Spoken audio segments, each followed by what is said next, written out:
Altın. Kaysınız fotoğrafını alırsa sürekli kanlar ben bir telefonumu vereyim. Телефон посмотри, видно? Так. Ниже чуть-чуть. Как еще видно? Ниже чуть-чуть. Altın sıvı fotoğrafı var diye satıyor telefonu. Lan ver. Ben artık söyleyeyim sonra ver. Böyle 3-4 yıl sürsem olur mu? Все, все. Вот так, да? Да. Bir de telefon. Видно?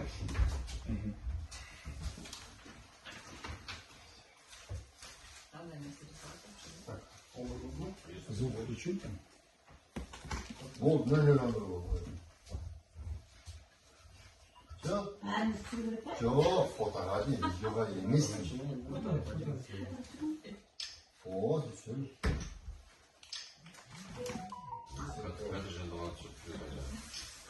Это же 20. Поставь. Посмотрим. Сейчас. Да, начинается. Сәлеметсіздер ме, құрметті қоғамдық тыңдаудың қатысушылары. Өзімді танысып кететін болсам, мен Немет ауылдық округінің әкімі Кәдіржан Кәспиұлы, Қазақстан Республикасының экология заңнамасына сәйкес Гранит Industries жауапкершілігі шектеулі серіктестігі Абай облысының Аягөз ауданында орналасқан Қызылтас кен орнына қаптамалы габро өндіру бойынша тау-кен жұмыстарының жоспарына ықтимал әсерлер туралы есеп жобасы бойынша ашық жиналыс түрінде қоғамдық тыңдау өткізіледі. Қоғамдық тыңдау жергілікті атқарушы органдардың, мүдделі қоғамдық ұйымдардың, жергілікті тұрғындардың қатысуымен өткізіледі. Қоғамдық тыңдауларды ашық деп жариялаймын. Сондай-ақ қоғамдық тыңдауларды өткізу қағидаларының 22-ші тармағына сәйкес залда аудио жазба, бейне жазба жүргізіледі. Қоғамдық тыңдауларды өткізу кезінде нақты тұжырымдалған және ескертулер мен ұсыныстардың мәнін көрсетпейтін немесе қоғамдық тыңдаулардың мәнін анық қатысы жоқ тыңдаулардың барлық қатысушылардың жай көпшілік дауысымен дауыс беру нәтижелері бойынша мүдделі мемлекеттік органдар мен жұртшылықтың ескертулері мен ұсыныстары ескерілмейді. Қоғамдық тыңдаулар өткізу үшін төраға мен хатшы таңдау қажет. Қоғамдық тыңдаулардың төрағасы ретінде жергілікті атқарушы орган өкілінің кандидатурасын ұсынамын. Төраға мен өзімді ұсынамын. Қарсы қалыс жоқ па? Хатшылыққа әкімшілікте жұмыс жасайтын Аязова Гүлнұр Бодағазықызын ұсынамыз. Қарсылық жоқ па? Дауыс берулеріңізді сұраймын. Кім жақтайды? Қолдағандарыңызды қолыңызды көтеріп сұраймын. Қоғамдық тыңдауларды қазақ және орыс тілінде өткізуді ұсынамын. Дауыс берулеріңізді сұраймын. Кім жақтайды қазақ тілінде? Орыс тілінде де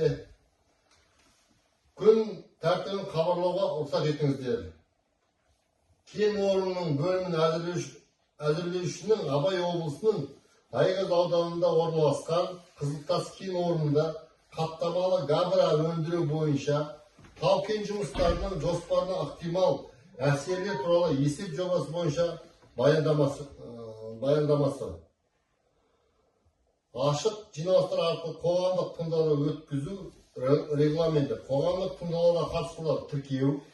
Ұсынылатын регламент 10 минут. Кім жақтайды қолыңызды көтеруді сұрайды. 10 минут регламент жасалған.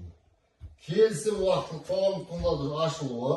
Ұсынылатын регламент 5 минут. Қолдарын көтеруді жақталды. Баяндамашылардың сөзді сөйлеуі. Ұсынылатын регламент 10 минут. Қолдарыңызды көтеріңіздер. Қол көтеріп сұраймыз. Баяндамалар талқылау, ұсынылатын регламент 10 минут. Келіссеңіздер қол көтеріп. Баяндамашылар бойынша қоғамдық тыңдауларға қатысушылар ескертулері мен ұсыныстарға таңдалады. Баяндамашылар өз кезегінде қоғамдық тыңдауларға қатысушылардың ескертулері мен ұсыныстарына жауап береді. Ұсынылатын регламент 10 минут. Қол көтеріңіздер. Қоғамдық тыңдауларды қорытындылау ұсынылған регламент 5 минут. Дауыс беріңіздер, қол көтеріп. Енді назарыңызға баяндаманы ұсынамыз. Баяндамашы ат жөніңізді айтып, Қайырлы күн, құрметті қоғамдық тыңдауға қатысушылар. Менің атым Жұмыр Данияр, директор орынбасар Гранит Индастриз жекелеген шектеулі серіктестігінің. Жобаның тапсырмашысы Гранит Индастриз. Жобаның орналасуы кен орны Емелтау ауылының шамамен 32 шақырым, ал Аягөз қаласынан 250 шақырым батыста орналасқан. Жоба туралы қысқаша айтсақ, тау-кен жұмыстары 2026 жылы 2035 жылдар аралығында жүргізуді жоспарлап отырмыз.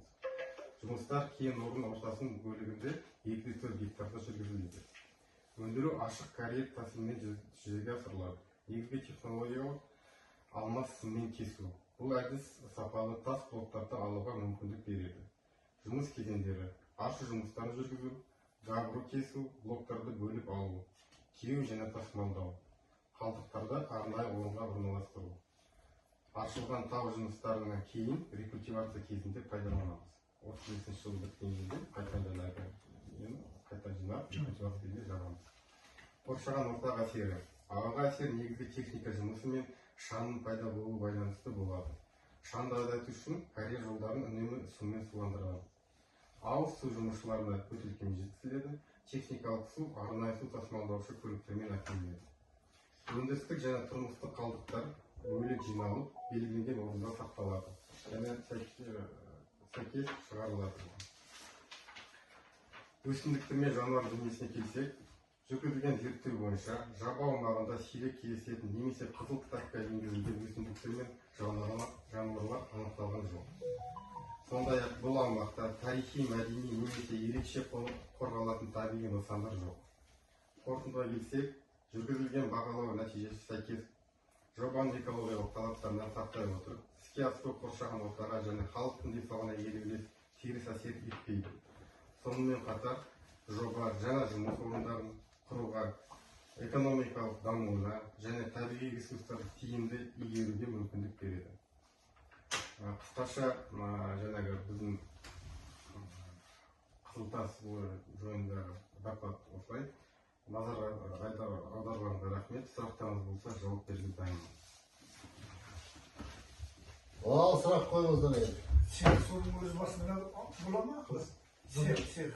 Бірінші бізде қазіргі этап, бірінші қалада бізді лицензия алғасын, біз освоение дейді, месторождение кіріскен кезде уже заводты қай жерге орналастыруға қарастырамыз.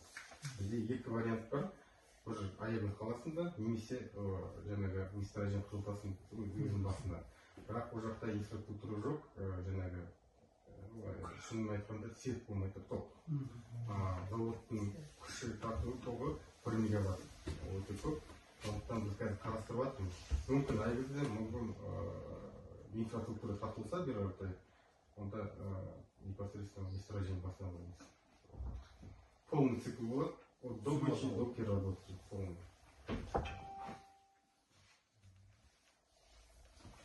Ол қашан басталады енді? Бұйырса, біз 2026 деп жоспарлап отырмыз. Лицензия алсақ, уже ақындап техника жаңағы ақындап жинастырамыз. Полный освоениеға 26 жылы көктемде сезонный жұмыс, қыста ескірі жұмыс жасаймыз.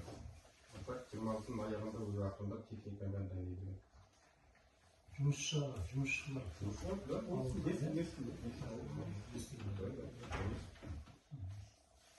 Мына жерде Қайрат деген азамат енді. 25 жыл сол жерде жұмыс жасаған. Бізге, конечно, специалисттер керек болады. Одан кейін Крамовшық жігіт бар, Енис деген мысалы. Ол да мықты. Ауылдың азаматтары. Сен деген ағамыз бар. Сейчас сохранностью, да? Жоқ?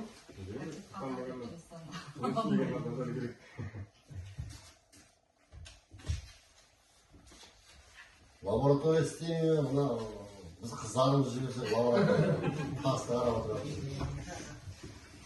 Жалпы енді өзіміздің төртеуімізде өндіріс орындары ашылған жақсы ғой. Иә. Енді мен көпшілік экология несі жоқ. Біздің компания Granite Industries. Несі бар, опыты бар. Бізде уже действующий завод бар, 3 карьер бар. Бұл екінші инвестиционный проект. Инвестиционный проект полностью замкнутый циклмен от добычи до переработки продукции уже есть. Южно Алматинской области уже город Қонаевта завод тұр, жұмыс істеп тұр. Қазақстанға экономикасына уже гранит және граниттен шығатын продукциялардың бәрін уже внутренний Қазақстанда жасап, под маркой Қазақстан жасалған деп ескертілген. Сондай сол секілді сол модельмен осы жақта имиту жасаймыз деп жоспарлап отырмыз. Жұмыс болады, жастар. Жұмыс болады, бұйырса жақсы болады. Bugun aslında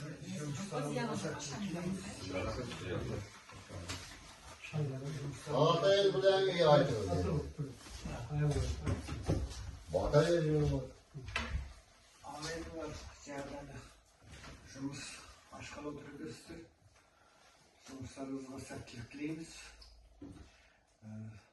Онымен де ауылға да жаман болмайды. Өндіріс орны ашылғаннан кейін жұмысшы керек болады. Ауылдың жастарына да жақсы жұмыс болады.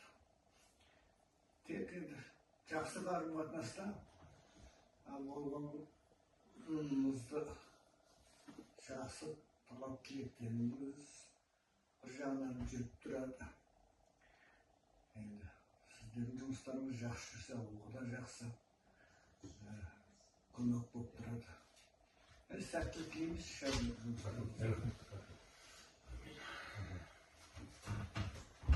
Онда тыңдаулардың нәтижелері бүгінгі талқыдан кейін айтылған ескертулер мен ұсыныстарды ескере отырып, қоғамдық тыңдаулардың хаттамасын рәсімделеді. Осы таңдауларда айтылған барлық мәселелер, ұсыныстар мен ескертулер бірыңғай экологиялық порталда, сондай-ақ тыңдаулар өткізілгеннен кейін Абай облысының табиғи ресурстар және табиғат пайдалануды реттеу басқармасы мемлекеттік мекемесі интернет ресурстарында 2 жұмыс күн ішінде қоғамдық тыңдаулар өткізу қағидаларында көзделген мерзімдерге жарияланатын хаттамада көрсетіледі. Назарларыңызға рахмет. Бір сұрақ. Бізде онлайнда управление природных ресурсов пен управление департамент экологии отыр. Содан бір сұрақтар болса, көрім кешеден сұрай салыңызшы протоколда. Нені сұрайын? Управление природных ресурсов и департамент экологии, если вопросы есть, пожалуйста, вас слушаем. Қандай сұрақтарыңызды айтыңыздар, тыңдап отырмыз. Вопрос нет. Сәлеметсіздер, департамент экологияға сұрақ жоқ. Жақсы рахмет. Жақсы рахмет. Жақсы, онда сіздерге ар жол. Рахмет. Ауылдың ашылғаны бізге де жақсы, ауылымыз көркейеді. Тығыз байланыста боламыз деп естейміз. Жұмыстарыңыз жүреміз. Сізге де рахмет келіп, алтылақтан жүргендеріңізге.